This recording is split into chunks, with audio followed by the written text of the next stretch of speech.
말씀을 잠시 전하기 전에 조금 양해를 좀 부탁드릴게요. 제가 봄만 되면 꽃가루 때문에 알레르기가 좀 있어서 기침을 좀 합니다. 그래서 기침을 해도 놀라지 마시고 설교에 또 집중해 주시기를 부탁드리겠습니다.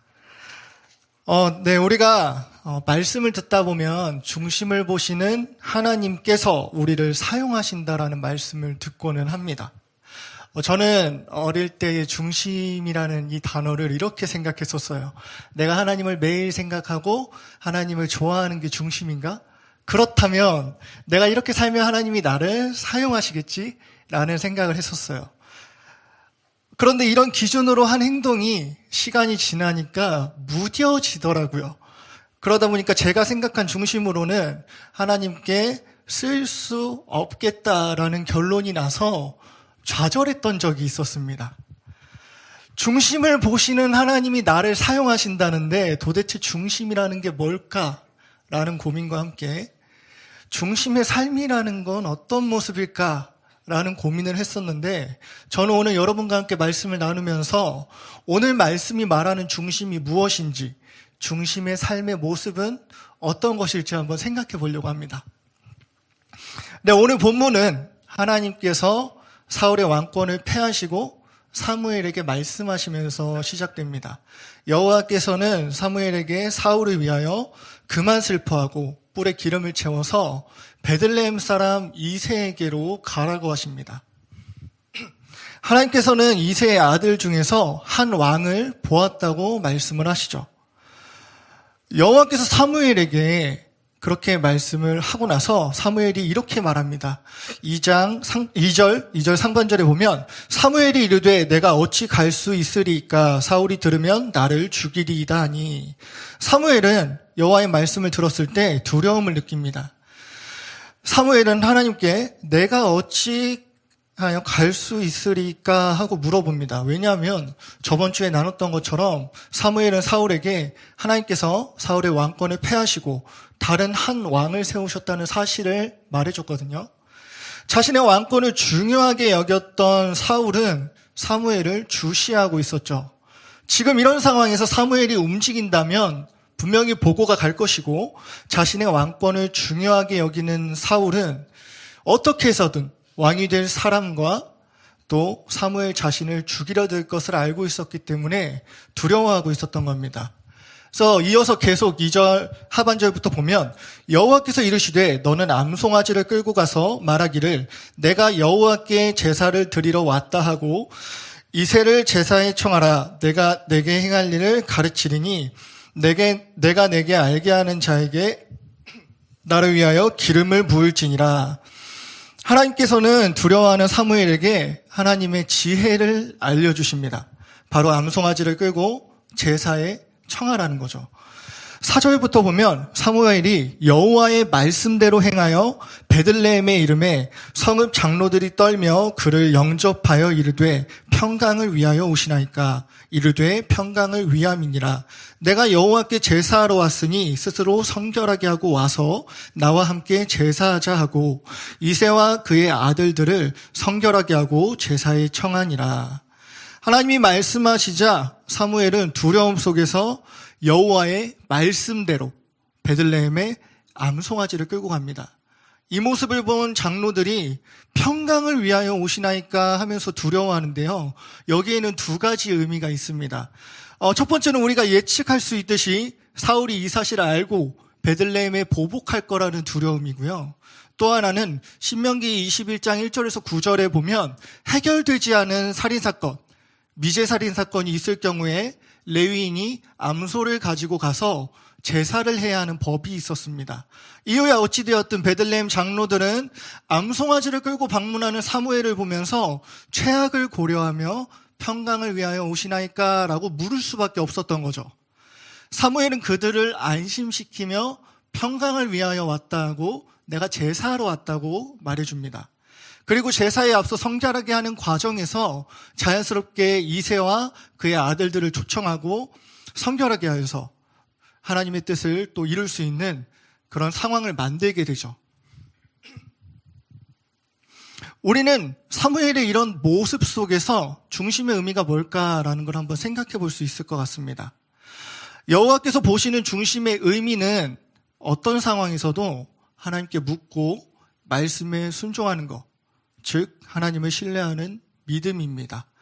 사무엘은 자신의 목숨이 위험받을 상황에서도 하나님께 먼저 물었습니다. 그것이 반문이든 원망이든 분노든 상관없습니다. 사무엘의 질문은 내가 죽을 수도 있는데 어떻게 그래요? 라는 질문이었습니다.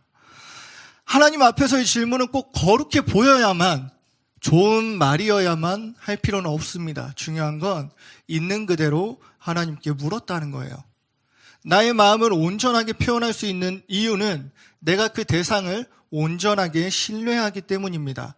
온전히 누군가를 신뢰할 때에만 나의 마음을 표현하는 게 가능하죠. 예를 들어서 우리가 부모님, 나의 가장 친한 친구, 사랑하는 사람 앞에서 어떤 감정이든지 솔직하게 말할 수 있는 이유는 내가 그 대상을 온전하게 신뢰하고 있기 때문입니다. 사무엘은 하나님을 온전하게 신뢰했기 때문에 하나님께 어떤 마음이든 고백할 수 있고 물을 수 있었습니다. 그리고 사무엘은 하나님의 말씀이 떨어졌을 때 그게 자신이 원하던 답이든 원하지 않는 답이든 중요하지 않았어요. 사무엘의 움직임의 핵심은 여호와의 말씀대로 하나님의 말씀을 믿는 그 믿음으로 행하는 단순한 순종이었다는 겁니다. 결국 그 순종이 하나님의 선한 뜻을 이루게 되는 결과를 얻게 되는 거죠. 오늘 말하는 말씀, 이 중심의 의미는 바로 하나님을 믿음으로 하나님께 물을 줄 알고 하나님이 어떤 말씀을 하시던 주시는 말씀에 단순하게 순종하는 것, 이것이 중심입니다. 문제는요, 중심의 본질적인 의미를 우리가 모르는 게 아니에요. 알고 있는데 여기에서 우리의 연약함이 드러난다는 겁니다. 하나님은 중심을 보시고 하나님께서는 그런 사람들을 사용한다고 하시는데 우리들은 중심을 보신다는 것보다는 사용하신다는 것, 보여지는 것에 집중하는 경향이 있다는 겁니다. 하나님이 보시는 중심이 무엇일까 보다는 나도 이렇게 행동하고 이렇게 보여지면 하나님이 나를 쓰시겠지? 내가 이런 꿈을 가지고 이렇게 행동하면 하나님이 내 꿈, 내 비전을 이뤄주시겠지. 그렇다면 하나님께 영광이 되겠지. 우리 안에 일어나는 이런 흐름들 말이에요. 믿음으로 하나님께 묻고 하나님의 말씀에 순종했던 사무엘에게도 이런 연약함이 보입니다. 6절을 한번 같이 읽어볼까요? 한번 띄워주세요.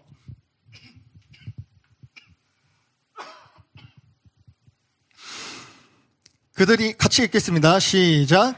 그들이 오매 사무엘이 엘리압을 보고 마음에 이르기를 여호와의 기름 부으실 자가 과연 주님 앞에 있도다 하였더니 이새와 그의 아들들이 도착하고 첫째 아들인 엘리압이 등장하자 사무엘은 감탄하게 됩니다. 여호와의 기름 부으실 자가 과연 주님 앞에 있도다. 사무엘은 믿음으로 여호와의 말씀을 순종할 때 자기가 기대하던 여호와께서 택한 한 왕의 모습이 있었던 것 같아요. 그런데 사무엘의 기대와는 다르게 하나님께서는 사무엘에게 말씀하시는 게 조금 달랐습니다. 7절을 한번 같이 읽겠습니다. 7절 같이 읽겠습니다. 시작. 여호와께서 사무엘에게 이르시되 그의 용모와 키를 보지 말라. 내가 이미 그를 버렸노라. 내가 보는 것은 사람과 같지 아니하니 사람은 외모를 보거니와 나 여호와는 중심을 보느니라 하시더라. 여호와께서는 사무엘에게 가장 이상적으로 보이던 엘리압은 택한 왕이 아니라고 하십니다. 여기서 우리가 알 수 있는 것은 무엇일까요? 사람은 외모를 보거니와, 외모는 단순히 얼굴 체형 같은 것을 말하는 게 아니에요. 히브리어는 단어 하나에 굉장히 포괄적인 의미를 담는데 여기에 있는 이 외모는 아인이라는 단어를 썼어요. 이 아인은 원래 눈이라는 뜻입니다. 그래서 이 단어는 우리의 신체의 눈으로 쓰이기도 하고 눈으로 보이는 모든 것을 설명할 때 이 단어가 쓰입니다. 눈으로 인식 가능한 모든 것. 여기서 외모는 외모뿐만 아니라 눈으로 보이는 모든 직업, 성격, 그 외에 보여지는 모든 것을 말하는 겁니다. 그런데 하나님께서는 중심을 보신다고 해요. 여기서 중심은 레바브인데 심장이라는 뜻입니다. 마찬가지로 중심은 단순히 어떤 감정적인 것만 말하는 게 아니에요. 우리는 흔히 중심을 생각할 때 심장이라고 하니까 feeling, 내가 하나님을 좋아하는 거, 하나님을 생각하는 거, 이런 감정적인 관점에서 보여지는 행동을 중심으로 생각하지만 성경이 말하는 중심은 외모와 마찬가지로 보여지지 않는 모든 것을 말해요. 나의 생각, 지식, 도덕적인 의식, 신앙 등등 보이지 않는 다양한 모든 것을 중심이라고 이야기하는 거죠. 이걸 포괄하는 또 다른 표현이 하나님을 신뢰함, 믿음이라는 것입니다. 엘리압을 포함해서 삼마, 아비나답 그 외에 7명의 아들들이 사무엘 앞을 지났지만 여호와께서는 그들을 택하지 않으셨다고 했습니다. 하나님께서 지금 사람이 보는 것과 같지 않다고 하시는 거예요. 무엇이 달랐던 걸까요? 겉보기에는 완벽해 보였는데 말이죠. 엘리압의 중심이 성경에 나오는데 사무엘상 17장 28절에 보면 큰형 엘리압이 다윗이 사람들에게 하는 말을 들은지라 그가 다윗에게 노를 바라여 이르되 내가 어찌하여 이리로 내려왔느냐 들에 있는 양들을 누구에게 맡겼느냐 나는 내 교만과 내 마음의 완악함을 아노니 내가 전쟁을 구경하러 왔도다. 완벽해 보였던 엘리압은 보여지는 골리앗 앞에 두려움에 빠집니다. 두려움에 빠진 엘리압은 하나님의 군대를 모욕하는 블레셋을 이길 수 있다고 얘기하는 다윗을 책망하고 있어요. 엘리압은 보이는 두려움에 빠져서 하나님을 신뢰하지 못하고 오히려 하나님을 신뢰하는 다윗을 교만하다, 완악하다, 책망하고 있지만 실은 그 말을 하는 엘리압 자신이 그 마음이 다윗에게 투영되고 있다는 걸 우리는 보게 됩니다. 우리의 연약함이 바로 여기에 있어요. 우리는 보이는 것에 너무 쉽게 영향을 받는 존재다 보니까 너무 쉽게 하나님의 뜻을 판단하고 정의하고 행동합니다. 제가 고민했던 문제의 핵심도 바로 여기에 있었어요. 중심을 감정적이고 보여지는 행동으로 이해해서 하나님을 좋아하고 많이 생각하는 거, 그래서 하나님이 좋아하실 만하다고 생각되는 거, 나름대로 생각하는 걸 생각하고 행동하고 또 열심히 했습니다. 그래서 이런 결과, 이런 모습을 내가 하나님께 보여주면 하나님께서 나를 쓰시겠지. 그래서 나를 몰아붙이면서 하루라도 하나님께서 기뻐하지 않는 모습 같은 게 보이면, 경건하지 않은 모습 같은 게 보이면 스스로 자책하고 무너지기를 반복했습니다. 그리고 하나님의 뜻을 내가 보기 좋은 직업을 가지는 것, 그렇게 생각해서 하나님께서 원하시는 직업이 무엇입니까? 그렇게 기도하면서 눈앞에 보이지 않는 직업에 대해서 불안해했습니다.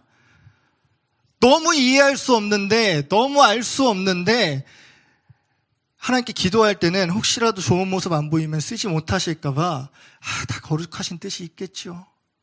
주님, 제가 다 이해할 수 있습니다. 이렇게 거룩한 척 기도하는 저의 모습을 보게 되는 거죠. 뭘 이해해요? 속은 하나님이 도저히 이해가 안 돼서 뒤집어지고 있는데 당장이라도 하나님께 이해할 수 없다고 따지고 싶은데 내가 그런 모습을 보이면 하나님이 안 쓰실까 봐 불안해했던 저를 봅니다. 그래서 뭔가가 명확하게 보이지 않는 것에 대해서 계속 우울해지고 걱정이 산처럼 쌓이기 시작하는 저를 보게 되는 거죠. 저는 어느 순간에 중심보다는 사용되어지는, 보여지는 결과를 생각하면서 모든 행동을 맞추고 있다는 걸 알게 되었어요.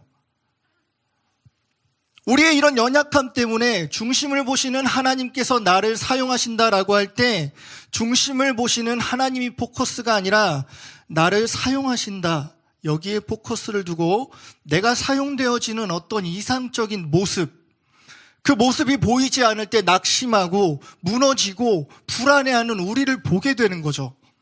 하나님이 보시는 중심은 적어도 이런 것은 아닐 겁니다.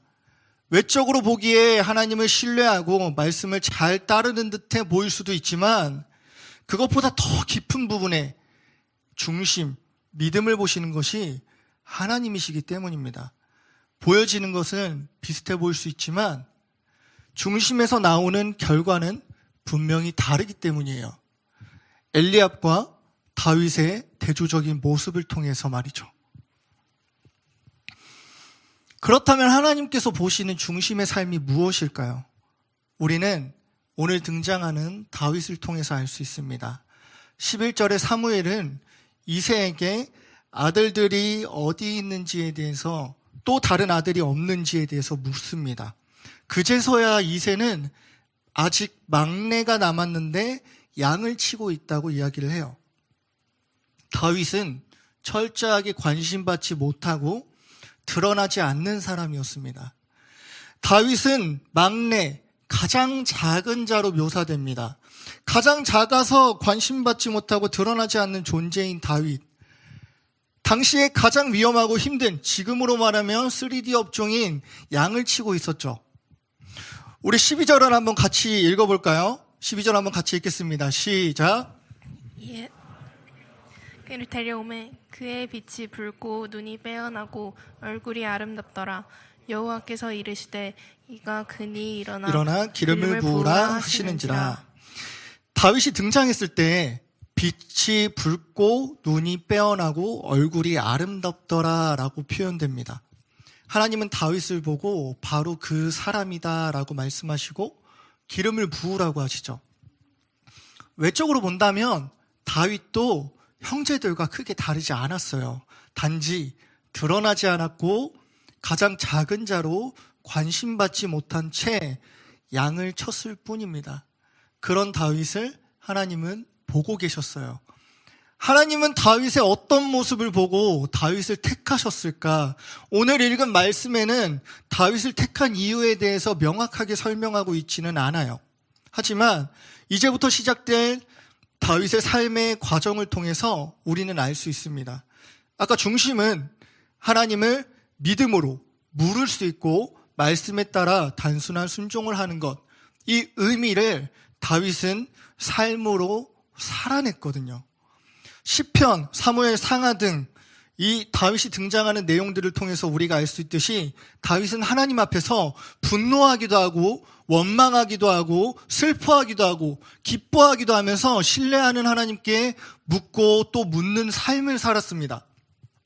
그리고 다윗은 자기의 삶의 과정에서 하나님께서 말씀하시면 그것이 무엇이든 회개하라 하시면 회개하고 원수를 죽이지 말라고 하시면 죽이지 않고 책임을 감당하라고 하시면 책임을 감당하는 그런 단순한 순종의 삶을 살아냈습니다. 실은 우리의 삶의 모습은 이상적이고 보여지는 그런 결과 같은 엘리압의 모습이 아니라 작은 자리, 보이지 않는 다윗의 모습과 같은 모습 아닌가요?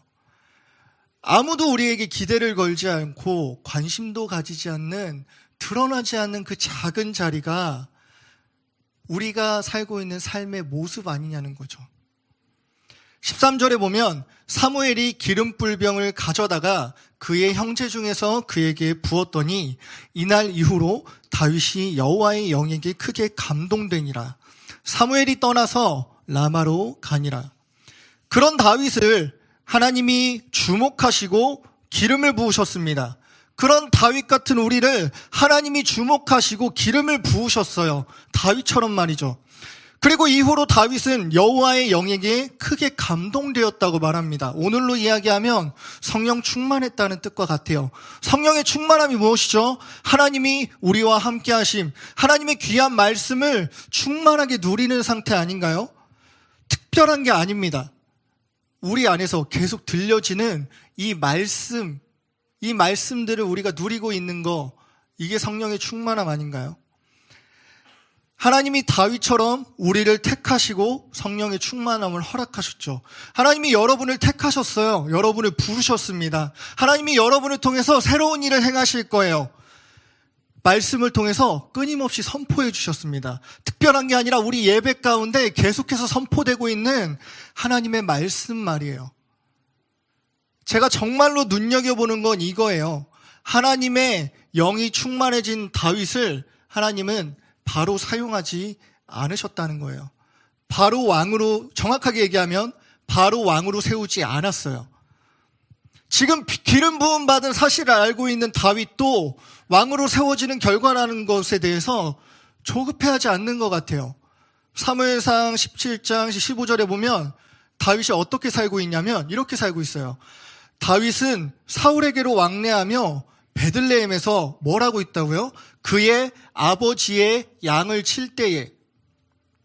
기름 부음 받은 다윗은 오히려 살아가던 일상으로 돌아가서 묵묵히 그 삶을 살아냈습니다. 하나님이 왕으로 기름 부으셨다는 사실을 알았음에도 일상에 큰 변화는 없었습니다. 그저 다윗은 보이지 않고 드러나지 않는 그 삶을 믿음으로 살아냈을 뿐이에요. 그리고 우리는 다윗의 결과를 알고 있어서 왕의 여정이라고 여기지만 본문의 다윗은 지금의 우리처럼 하나님의 선포를 들었고 성령의 충만함이 있지만 그저 똑같은 보이지 않고 드러나지 않는 일상을 살아내는 한 사람이었을 뿐이라는 겁니다. 다윗의 삶은 이제 수많은 고난과 갈등을 겪을 것입니다. 배신도 당할 거고 이유 없는 핍박도 당할 것이고 자신이 지은 잘못에 대한 책임도 지면서 성장해 나갈 것입니다. 하나님의 때에 따라 다윗은 시대에 드러나기도 할 것입니다. 우리가 보는 다윗의 왕이라는 보여지는 결과도 실은 과정의 일부일 뿐이에요. 다윗은 왕이 되어 쓰였다라고 성경의 이야기가 동화처럼 끝난 게 아닙니다. 다윗은 왕이 되어서도 중심, 믿음의 삶이라는 과정을 밟아 나갔거든요. 우리들도 마찬가지입니다. 지금도 하나님은 우리에게 말씀하고 계세요. 여러분을 부르셨고 세우셨고 여러분을 통해 하나님의 새로운 일을 행하실 겁니다. 이 시대 가운데 하나님이 쓰실 주인공들이 바로 여러분들이라고요. 그리고 여러분들을 사용하실 겁니다. 정확하게 말할게요. 정확하게 말하면 사용하실 겁니다가 아니라 사용하고 계십니다. 그래서 여러분 한 분 한 분을 여기에 부르신 거죠. 동시에 하나님은 여러분을 다시 일상으로 보내실 겁니다. 그 드러나지 않고 아무도 관심 주지 않는 그 작은 자리를 믿음으로 살아내면서 하나님은 하나님의 때에 맞게 우리를 한 걸음 한 걸음 하나님이 원하시는 모습으로 세워 가실 겁니다.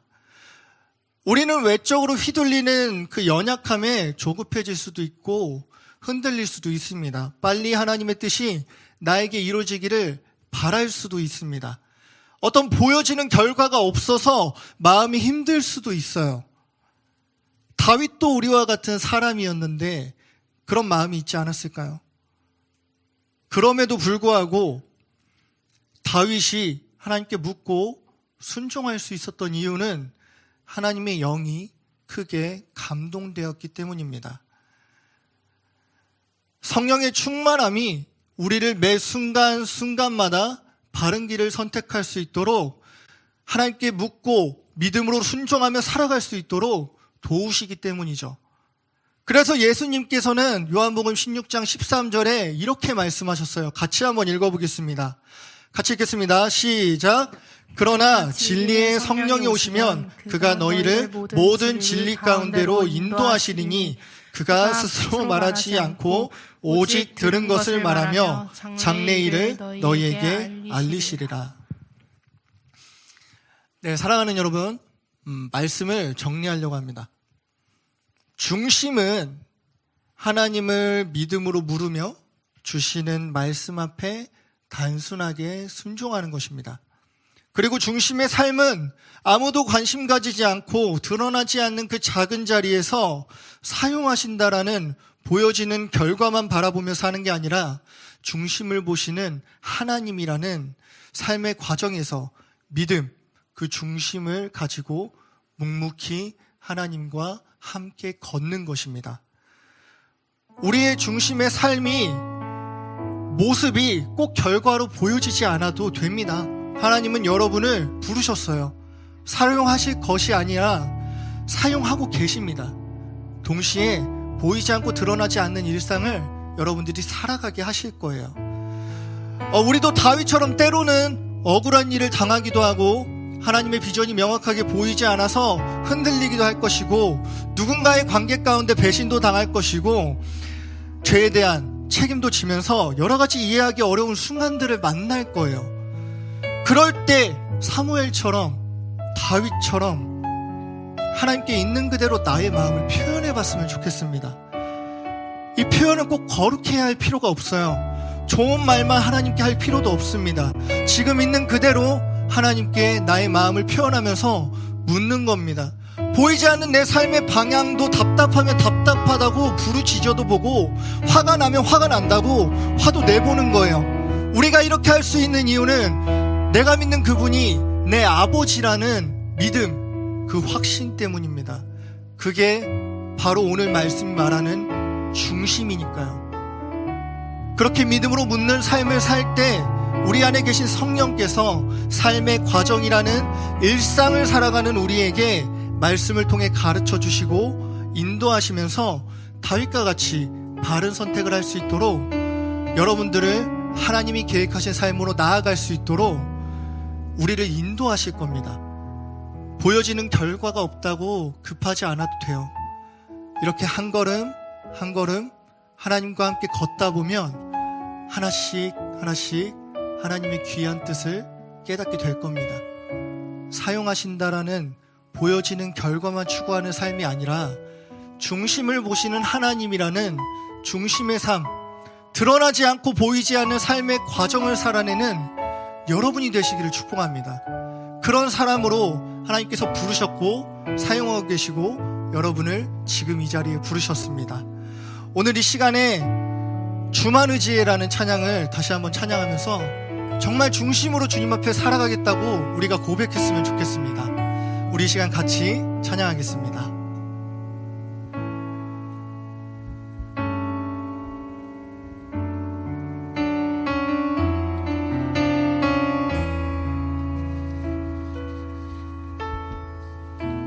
다 같이 고백하겠습니다. 의지했던 모든 것 변해가고 억울한 마음은 커져가네. 부끄럼 없이 살고 싶은 마음 주님 아시네.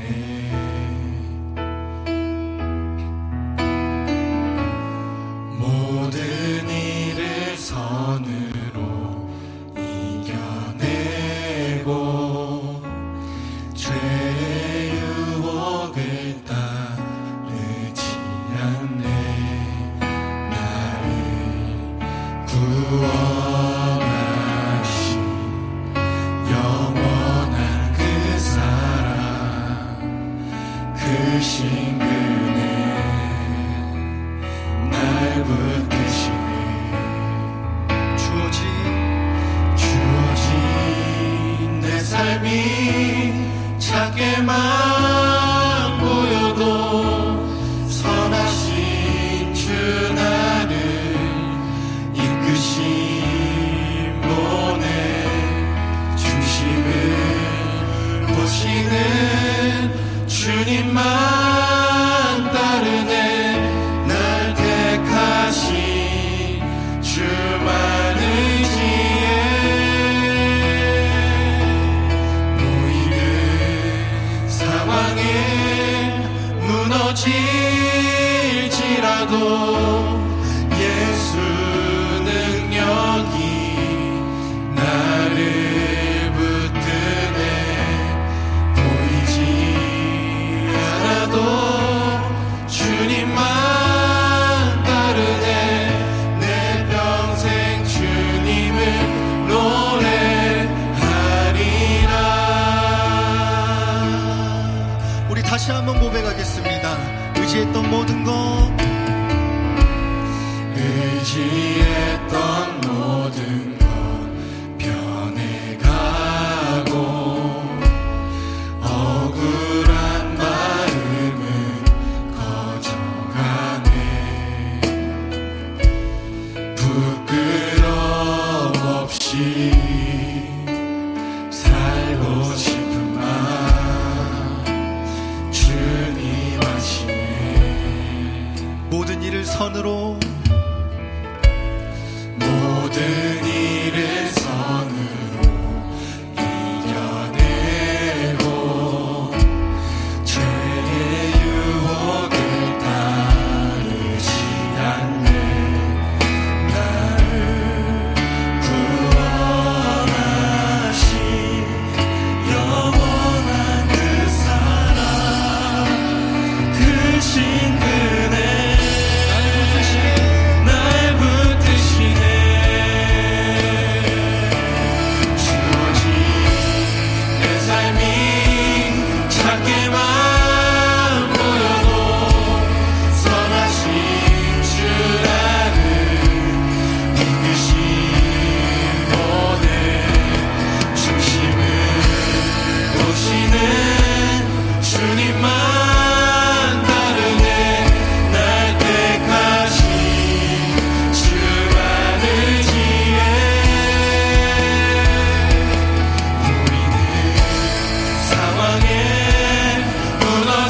시간 우리가 기도하실 때 주님 사용하실 겁니다라는 결과만 추구하는 삶이 아니라 중심을 보시는 하나님이라는 이미 사용하고 계시는 과정의 삶을 살기 원한다고 기도하기 원합니다. 주어진 삶 속에서 믿음으로 걷고 순종하며 살 수 있도록 여러분의 마음으로 온전하게 믿고 있는 우리 아버지 되시는 주님께 표현하기 원합니다.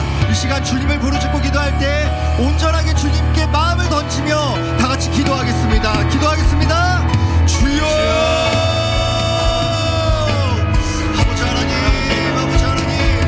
온전히 주님 앞에 나아가기 원합니다. 저희 부족한 마음, 저희 부족한 생각, 항상 보여지는 것을 쫓는 주님, 저를 불쌍히 여겨주시옵소서. 아버지 하나님, 매일 답답합니다. 보여지지 않는 그것 때문에 답답합니다. 너무 속상합니다. 제가 가는 길이 맞는 것인지 고민하면서 나아갈 때마다 속상합니다. 아버지 하나님, 삶의 과정 가운데 살아갈 때에 주님께서 보여주시옵소서. 주님께서 말씀하여 주시고 주님께서 깨닫게 하여 주시고 한 걸음 한 걸음 나아갈 수 있게 주님 인도하여 주시옵소서. 아버지 하나님, 역사하여 주실 줄 믿습니다. 주님께서 붙잡아 주실 줄 믿습니다. 아버지 인도하여 주시옵소서.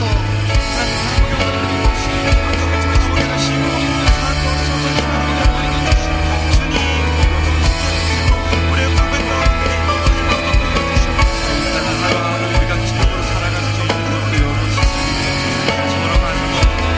주께서 부르시고 주님을 보시기에 이 땅의 가치가 어떠하든 이 땅의 시선이 어떠하든 우리는 오늘도 확신으로 걸어갈 수 있고 하나님 함께하여 주시옵소서. 우리 모든 일상 가운데 하나님을 향한 우리의 중심을 바르게 오시고 중심만을 바르게 원합니다. 중심만을 올려드리는 그런 예배의 삶이 우리 가운데 이어지게 하여 주시옵소서. 하나님 간절히 소망하며 이것이 우리의 기도였으고 주님께 보기 원합니다.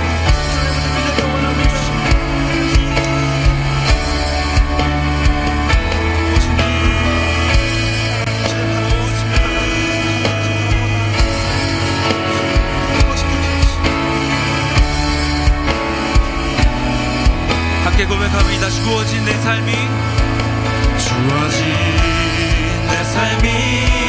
작게만 보여도 선하신 주 나를 이끄시고 중심을 보시는 주님만 바랍니다. 주님만 따르네. 날 택하신 주 많으시에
없네. 내가 이 자리에 선 것도 주의 부르심. 하나님의 부르심에는 실수하심이 없으십니다. 실수가 없네. 나를 부르신 하나님의 진실하심. 우리 2절로 고백하겠습니다. 작은 나를 부르신, 작은 나를 부르신 뜻은 나는 알 수 없지만 오직 감사와 순종으로 주님의 길을 갈 것입니다. 길을 가리라. 때론 내가 연약해져도 주님께서 날 도와주시니 주님 날 도우시니 주님의 놀라운 그 계획을 우리가 믿으며 가겠습니다. 계획을 나는 믿으며 살리. 아멘. 날 부르신 주 내 생각보다 크고 날 향한 계획 나의 지혜로 측량 못하나 가장 좋은 길로 가장 완전한 길로 오늘도 날 이끄시. 마음 다해 고백합니다. 날 부르신 듯, 날 부르신 듯 내 생각보다 크고 날 향하신 계획, 날 향한 계획 나의 지혜로 측량 못하나 가장 좋은 길로 가장 완전한 길로 오늘도 날 이끄심. 가장 좋은 길로, 가장 완전한 길로 가장 좋은 길로 가장 완전한 길로 오늘도 날 마지막으로 고백합니다. 가장 좋은 길로, 가장 좋은 길로 가장 완전한 길로 오늘도 날 이끄심 믿네. 우리 한 번 더 기도하겠습니다. 주님, 오늘 말씀을 보니 다윗은 참 작은 자였던 것 같습니다. 얼마나 보잘것없었던지 가족을 모두 불렀다고 하는 그 자리에 부름받지 못한 참 초라하고 연약하고 작은 자였던 것 같습니다. 하나님, 그 모습이 참 우리를 닮은 것 같습니다. 어찌나 작은지 하나님께서 쓰실 만한 것이 하나도 없는 자임에도 불구하고 하나님, 오늘 우리를 향해서 기대하신다는 그 말씀이 참 은혜가 됩니다. 우리를 향해 기대하신다는 주님, 이 작은 자들을 통해서 역사하고 싶으시다는 주님, 하나님, 그 기대 앞에 우리의 삶을 드립니다. 우리의 중심을 드립니다.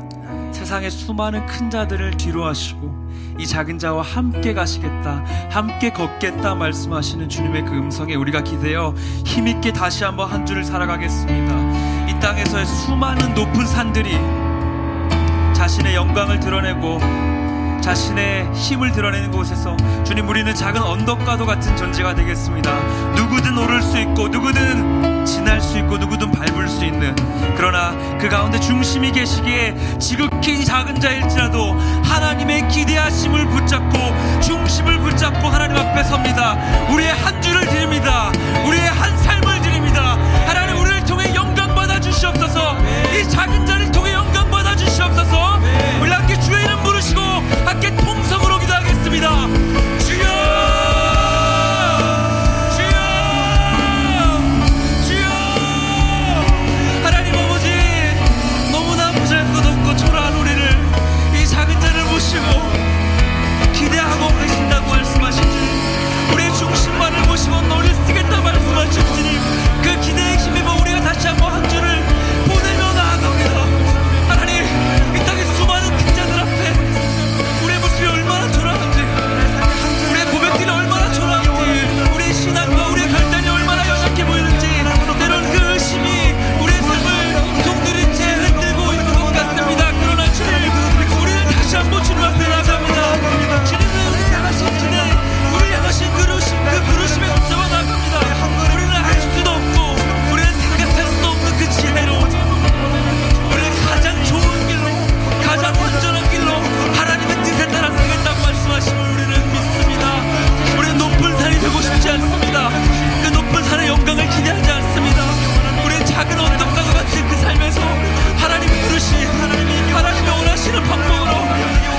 허락하신 주님의 기대에 힘입어서 이 작은 자가 또 찬양합니다. 이 작은 자가 또 예배합니다.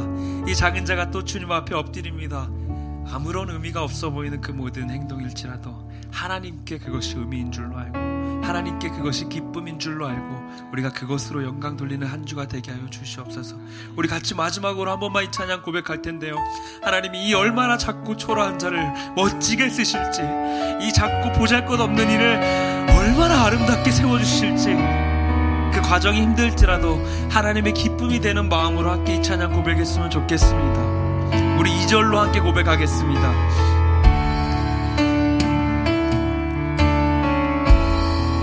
작은 나를 부르신 뜻을, 작은 나를 부르신 뜻을 나는 알 수 없지만 오직 감사와 순종으로 감사와 순종 주님의 길을 가겠습니다. 길을 가리라. 주님, 때론 내가 연약해질지라도 주님이 함께 걸으며 도와주시니 주님 날 도우시니 주님의 그 놀라운 계획을 붙잡고 믿음으로 가겠습니다. 계획을 나는 믿으며 함께 고백합니다. 날 부르신 뜻, 날 부르신 뜻 내 생각보다 크고 날 향한 계획 나의 지혜로 증명 못하나 가장 좋은 길로 가장 완전한 길로 오늘도 날 이끄시니 마지막으로 고백하겠습니다. 날 부르신 뜻, 부르신 뜻 내 생각보다 크고 날 향한 계획 나의 지혜로 증명 못하나 가장 좋은 길로 가장 완전한 길로 오늘도 날 이끄시니 가장 좋은 길로, 가장 좋은 길로 가장 완전한 길로 오늘도 날 이끄시니 우리 마지막으로 가장 좋은 길로, 가장 좋은 길로 가장 완전한 길로 오늘도 날 이끄시네. 우리 하나님께 영광의 박수 올려드리겠습니다. 주님, 우리의 삶을 통해, 우리의 작은 이 경배를 통해 하나님 온 영광을 받아주시옵소서. 하나님 감사합니다. 참 보잘것없는 이들을, 참 초라한 이들을 가장 중요한 일에, 하나님 당신이 계획하신 그 놀라운 일에 불러주심에 감사합니다. 우리의 하루하루를 살아가는 그 모든 그 지경 속에서 학업을 돌보고, 또 직장을 나가며 가정을 돌보고, 또 여러 모습으로 섬기는 그 모든 곳에서 이 말씀이 잊혀질 것 같은 그 차갑고 시린 그 장소 안에서 이 작은 자에게 주셨다는 그 하나님의 기대를 붙잡고 살아가는 한 주가 되게 해주십시오. 그 기대에 힘입어 우린 또 나아갑니다. 우리만 걸어가게 하시는 것이 아니라 함께 걸어가심에, 함께 동행하심에 힘입어 믿음으로 나아갑니다. 우리를 향해, 우리를 통해 이루실 그 놀라운 일들을 우리 삶의 소망 가운데 끊임없이 부어 주시옵소서. 이 모든 말씀, 가장 작은 자로 이 땅에 오셔서 그 하나님의 선하심을 가장 아름답게 이루신, 우리 삶의 언덕가도 같으신 우리 주 예수님의 이름으로 기도드립니다. 아멘. 이제는 우리 주 예수 그리스도의 은혜와 하나님 아버지의 사랑과 성령의 교통하심이 하나님 앞에 중심을 바로 세우고 하나님과 함께 걸으며 이 땅에서의 삶을 가장 작은 자이지만 하나님께 가장 기쁨으로 그 기대에 부응하는 삶을 살기로 결단하는 이곳에 모인 청년들과 그들의 모든 삶의 자리와 그들의 모든 지경 위에 이제로부터 영원토록 함께 있을지어다. 아멘.